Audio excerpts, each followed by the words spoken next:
Chapter 7, Lesson 6, Work to Learn. Don't work for money in 1995.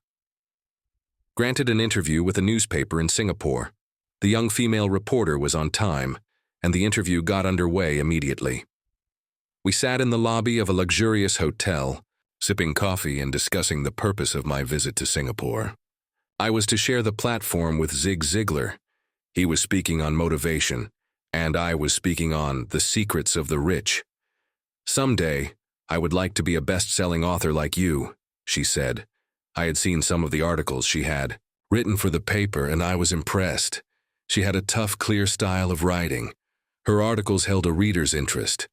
"You have a great style," I said in reply. "What holds you back from achieving your dream?" "My work does not seem to go anywhere," she said quietly.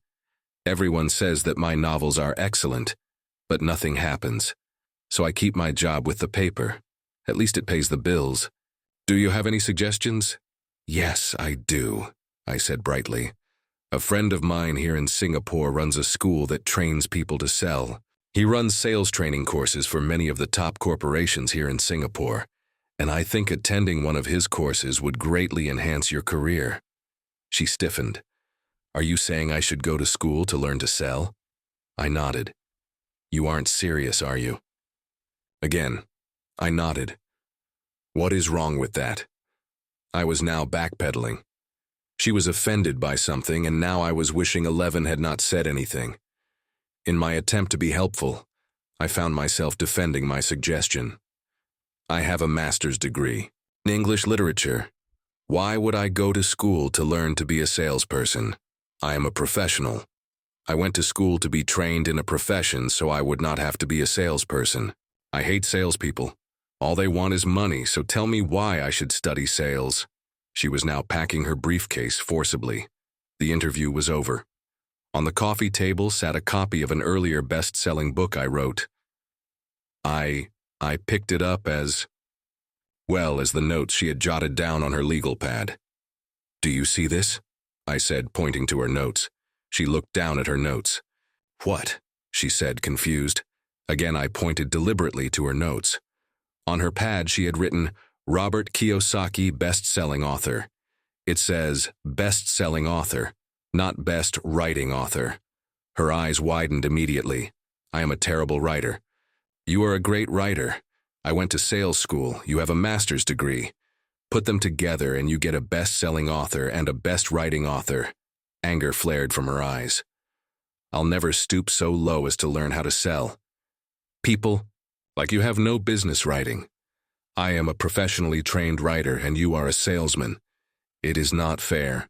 The rest of her notes were put away, and she hurried out through the large glass doors into the humid Singapore morning. At least she gave me a fair and favorable write-up the next morning. The world is filled with smart, talented, educated, and gifted people. We meet them every day. They are all around us. A few days ago, my car was not running well. I pulled into a garage and the young mechanic had it fixed in just a few minutes. He knew what was wrong by simply listening to the engine. I was amazed. The sad truth is, great talent is not enough. I am constantly shocked at how little talented people earn. I heard the other day that less than 5% of Americans earn more than $100,000 a year. I have met brilliant, highly educated people who earn less than $20,000 a year. A business consultant who specializes in the medical trade was telling me how many doctors, dentists, and chiropractors struggle financially. All this time, I thought that when they graduated, the dollars would pour in. It was this business consultant who gave me the phrase, "They are one skill away from great wealth." What this phrase means is that most people need only to learn and master one more skill, and their income would jump exponentially. I have mentioned before that financial intelligence is a synergy of accounting, investing, marketing, and law. Combine those 4 technical skills and making money with money is easier. When it comes to money, the only skill most people know is to work hard. The classic example of a synergy of skills was that young writer for the newspaper. If she diligently learned the skills of sales and marketing, her income would jump dramatically. If I were her, I would take some courses in advertising copywriting, as well as sales. Then, instead of working at the newspaper, I would seek a job at an advertising agency. Even if it were a cut in pay, she would learn how to communicate in shortcuts that are used in successful advertising. She also would spend time learning public relations, an important skill. She would learn how to get millions in free publicity. Then at night and on weekends, she could be writing her great novel. When it was finished, she would be better able to sell her book. Then in a short while, she could be a best-selling author. When I first came out with my first book, If You Want to Be Rich and Happy, Don't Go to School, a publisher suggested I change the tide to the economics of education. I told the publisher that with a title like that, I would sell 2 books. One to my family and one to my best friend. The problem is they would expect it for free. The obnoxious title, If You Want to Be Rich and Happy, Don't Go to School, was chosen because we knew it would get tons of publicity. I am pro-education and believe in education reform. Otherwise, why would I continue to press for changing our antiquated educational system? So I chose a title that would get me on more TV and radio shows, simply because I was willing to be controversial. Many people thought I was a fruitcake, but the book sold and sold. When I graduated from the U.S. Merchant Marine Academy in 1969, my educated dad was happy. Standard Oil of California had hired me for its oil tanker fleet. I was a third mate, and the pay was low compared with my classmates, but it was okay for a first real job after college. My starting pay was about $42,000 a year, including overtime, and I only had das horas to work for 7 months. I had 5 months of vacation. If I had wanted to, I could have taken the run to Vietnam with a subsidiary shipping company and easily doubled my pay instead of taking the 5 months vacation. I had a great career ahead of me, yet I resigned after 6 months with the company and joined the Marine Corps to learn how to fly. My educated dad was devastated. Rich Dad congratulated me. In school and in the workplace, the popular opinion is the idea of specialization. That is, in order to make more money or get promoted, you need to specialize. That is why medical doctors immediately begin to seek a specialty such as orthopedics or pediatrics. The same is true for accountants, architects, lawyers, pilots, and others. My educated dad believed in the same dogma. That is why he was thrilled when he eventually achieved his doctorate. He often admitted that schools reward people who study more and more about less and less. Rich Dad encouraged me to do exactly the opposite. You want to know a little about a lot, was his suggestion. That is why for years I worked in different areas of his companies. For a while I worked in his accounting department. Although I would probably never have been an accountant, he wanted me to learn via osmosis. Rich Dad knew I would pick up jargon and a sense of what is important and what is not. I also worked as a busboy and construction worker, as well as in sales, reservations, and marketing. He was grooming Mike and me. That is why he insisted we sit in on the meetings with his bankers, lawyers, accountants, and brokers. He wanted us to know a little about every aspect of his empire. When I quit my high-paying job with Standard Oil, my educated dad had a heart-to-heart with me. He was bewildered. He could not understand my decision to resign from a career that offered high pay, great benefits, lots of time off, and opportunity for promotion. When he asked me one evening, "Why did you quit?" I could not explain it to him as much as I tried. My logic did not fit his logic. The big problem was that my logic was my rich dad's logic. Job security meant everything to my educated dad. Learning meant everything to my rich dad. Educated dad thought I went to school to learn to be a ship's officer. Rich Dad knew that I went to school to study international trade. So as a student, I made cargo runs navigating large freighters, oil tankers, and passenger ships to the Far East and the South Pacific. Rich Dad emphasized that I stay in the Pacific instead of taking ships to Europe because he knew that the emerging nations were in Asia, not Europe. While most of my classmates, including Mike, were partying at their fraternity houses, I was studying trade, people, business styles, and cultures in Japan, Taiwan, Thailand, Singapore, Hong Kong, Vietnam, Korea, Tahiti, Samoa, and the Philippines. I also was partying, but it was not in any frat house. I grew up rapidly. Educated dad just could not understand why I decided to quit and join the Marine Corps. I told him I wanted to learn to fly, but really I wanted to learn to lead troops. Rich dad explained to me that the hardest part of running a company is managing people. He had spent 3 years in the Army. My educated dad was draft exempt. Rich dad told me of the value of learning to lead men into dangerous situations. Leadership is what you need to learn next, he said. If you're not a good leader, you'll get shot in the back just like they do in business. Returning from Vietnam in 1973, one resigned my commission, even though I loved flying. I found a job with Xerox Corp. I joined it for one reason, and it was not for the benefits. I was a shy person, and the thought of selling was the most frightening subject in the world. Xerox has one of the best sales training programs in America. Rich dad was proud of me. My educated dad was ashamed. Being an intellectual, he thought that salespeople were below him. I worked with Xerox for 4 years until I overcame my fear of knocking on doors and being rejected. Once I could consistently be in the top 5. In sales, I again resigned and moved on, leaving behind another great career with an excellent company. In 1977, one formed my first company. Rich dad had groomed Mike and me to take over companies, so I now had to learn to form them and put them together. My first product, the nylon and Velcro wallet, was manufactured in the Far East and shipped to a warehouse in New York, near where I had gone to school. My formal education was complete and it was time to test my wings. If I failed, I went broke. Rich dad thought it best to go broke before 30. You still have time to recover was his advice. On the eve of my 30th birthday, my first shipment left Korea for New York. Today, I still do business internationally, and as my rich dad encouraged me to do, I keep seeking the emerging options. Today, my investment company invests in South America, Asia, Norway, and Russia. There is an old cliché that goes, "Job is an acronym for just over broke." And unfortunately, I would say that the saying applies to millions of people. Because school does not think financial intelligence is an intelligence, most workers live within their means. They work and they pay the bills. There is another horrible management theory that goes, workers work hard enough to not be fired, and owners pay just enough so that workers won't quit. And if you look at the pay scales of most companies, again I would say there is a degree of truth in that statement. The net result is that most workers never get ahead. They do what they've been taught to do. Get a secure job.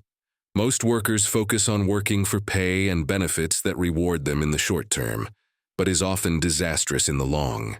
Instead, I recommend to young people to seek work for what they will learn, more than what they will earn. Look down the road at what skills they want to acquire before choosing a specific profession and before getting trapped in the rat race. Once people are trapped in the lifelong process of bill paying, they become like those little hamsters running around in those little metal wheels. Their little furry legs are spinning furiously. The wheel is turning furiously. But come tomorrow morning, they'll still be in the same cage. Great job. In the movie Jerry Maguire, starring Tom Cruise, there are many great one-liners. Probably the most memorable is, "Show me the money." But there is one line I thought most truthful. It comes from the scene where Tom Cruise is leaving the firm. He has just been fired, and he is asking the entire company, "Who wants to come with me?" And the whole place is silent and frozen. Only one woman speaks up and says, "I'd like to, but I'm due for a promotion in 3 months." That statement is probably the most truthful statement in the whole movie. It is the type of statement that people use to keep themselves busy working away to pay bills. I know my educated dad looked forward to his pay raise every year, and every year he was disappointed. So he would go back to school to earn more qualifications so he could get another raise. But again, it would be another disappointment. The question I often ask people is, where is this daily activity taking you? Just like the little hamster, I wonder if people look at where their hard work is taking them. What does the future hold? Cyril Brickfield, the former executive director of the American Association of Retired People, reports that private pensions are in a state of chaos. First of all, 50% of the workforce today has no pension. That alone should be of great concern. And 75 to 80% of the other 50% have ineffective pensions that pay $55 or $150 or $300 a month. In his book, The Retirement Myth, Craig S. Carpel writes, I visited the headquarters of a major national pension consulting firm and met with a managing director who specializes in designing lush retirement plans for top management. When I asked her what people who don't have corner offices will be able to expect in the way of pension income, she said with a confident smile, the silver bullet. What? I asked. Is the silver bullet? Yonishi shrugged. If baby boomers discover they don't have enough money to live on when they're older, they can always blow their brains out. Carpel goes on to explain the difference between the old defined benefit retirement plans and the new 401k plans, which are riskier. It is not a pretty picture for most people working today. And that is just for retirement. When medical fees and long-term nursing home care are added to the picture is frightening. In his 1995 book, he indicates that nursing home fees run from $30,000 to $125,000 per year. He went to a clean no-frills nursing home in his area and found the price to be $88,000 a year in 1995. Already, many hospitals in countries with socialized medicine need to make tough decisions, such as who will live and who will die. They make those decisions purely on how much money they have and how old the patients are. If the patient is old, they often will give the medical care to someone younger. The older poor patient gets put to the back of the line. So just as the rich can afford better education, the rich will be able to keep themselves alive, while those who have little wealth will die. So I wonder, are workers looking into the future, or just until their next paycheck, never questioning where they are headed? When I speak to adults who want to earn more money, I always recommend the same thing. I suggest taking a long view of their life, instead of simply working for the money and security, which I admit are important. I suggest they take a second job that will teach them a second skill. Often I recommend joining a network marketing company, also called multi-level marketing, if they want to learn sales skills. Some of these companies have excellent training programs that help people get over their fear of failure and rejection, which are the main reasons people.j are unsuccessful. Education is more valuable than money in the long run. I offer this suggestion, I often hear in response, oh, that is too much hassle, or I only want to do what I am interested in.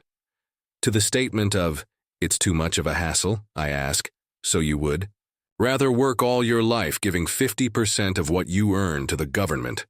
To the other statement, I only do what I'm interested in, I say, I'm not interested in going to the gym, but I go because I want to feel better and live longer. Unfortunately, there is some truth to the old statement. You can't teach an old dog new tricks. Unless a person is used to changing, it's hard to change. But for those of you who might be on the fence when it comes to the idea of working to learn something new, I offer this word of encouragement. Life is much like going to the gym. The most painful part is deciding to go. Once you get past that, it's easy. There have been many days I have dreaded going to the gym, but once I am there and in motion, it is a pleasure.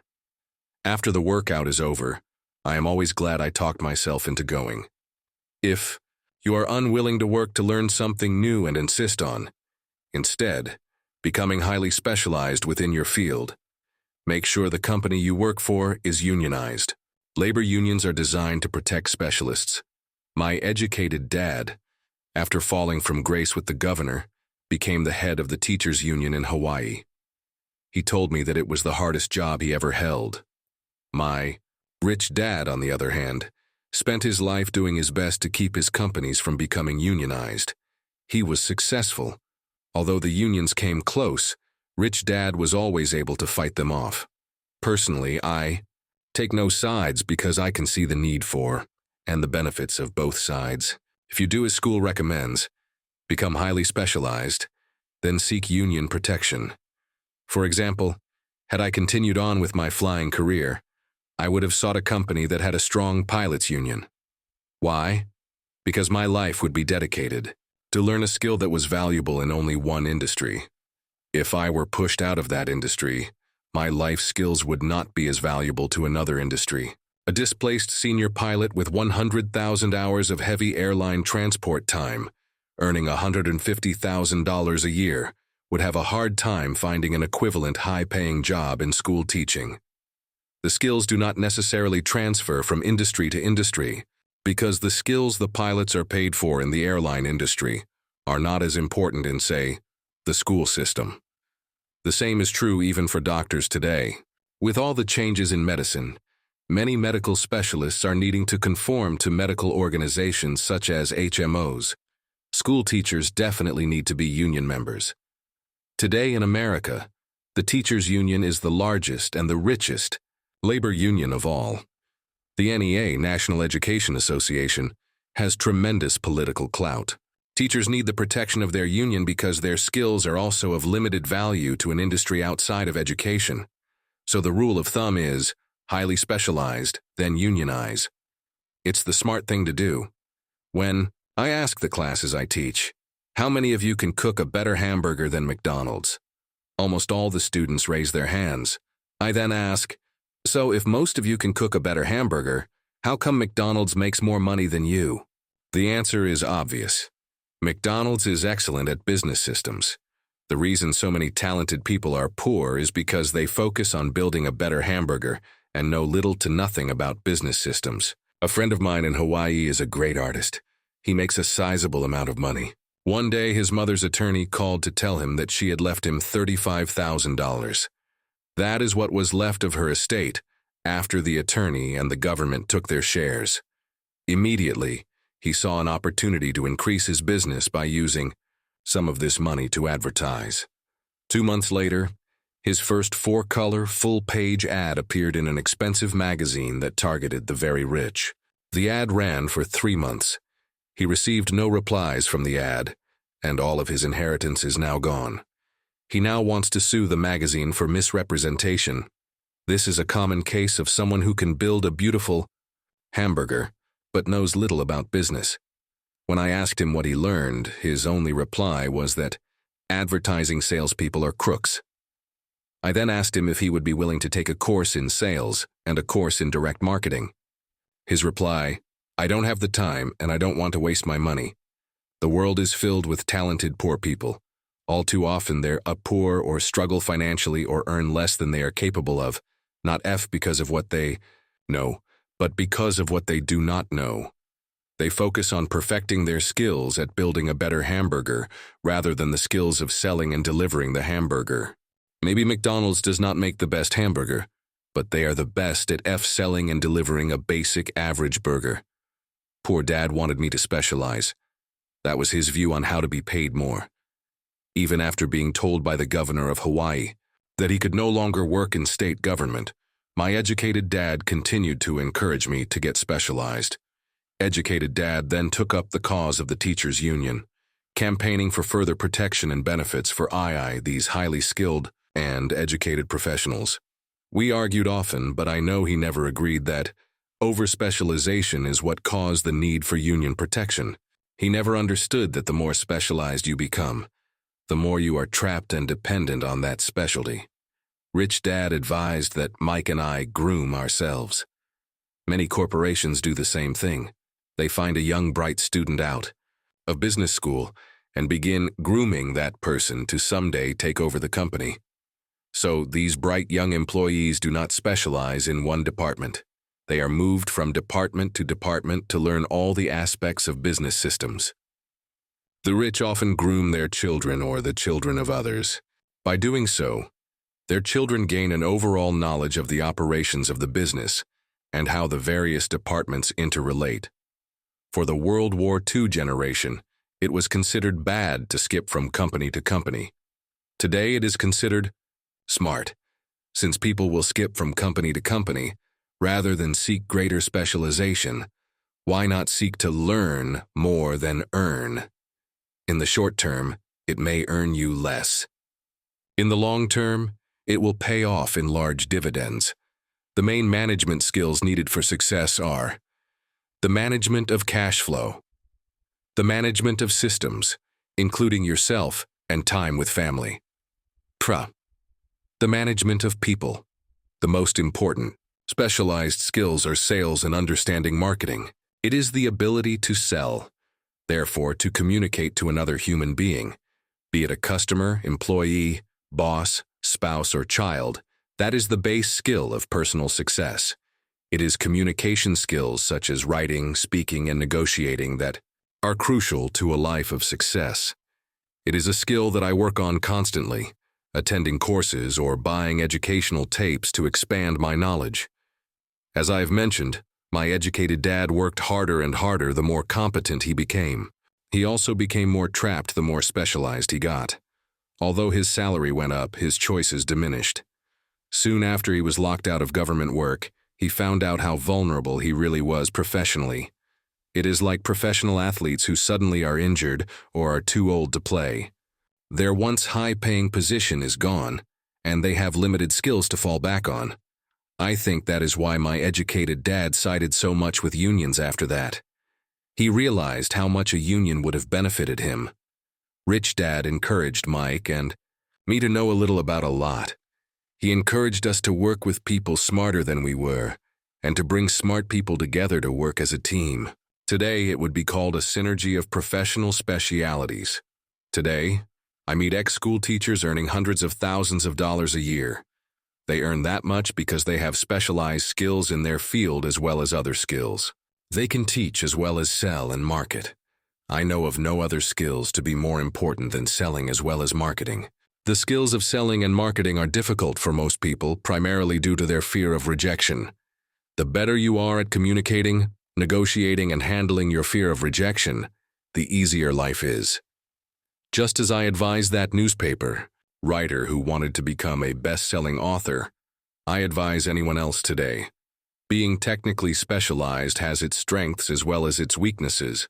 I have friends who are geniuses, but they cannot communicate effectively with other human beings, and as a result, their earnings are pitiful. I advise them to just spend a year learning to sell. Even if they earn nothing, their communication skills will improve, and that is priceless. In addition to being good learners, sellers, and marketers, we need to be good teachers as well as good students. To be truly rich, we need to be able to give as well as to receive. In cases of financial or professional struggle, there is often a lack of giving and receiving. I know many people who are poor because they are neither good students nor good teachers. Both of my dads were generous men. Both made it a practice to give first. Teaching was one of their ways of giving. The more they gave, the more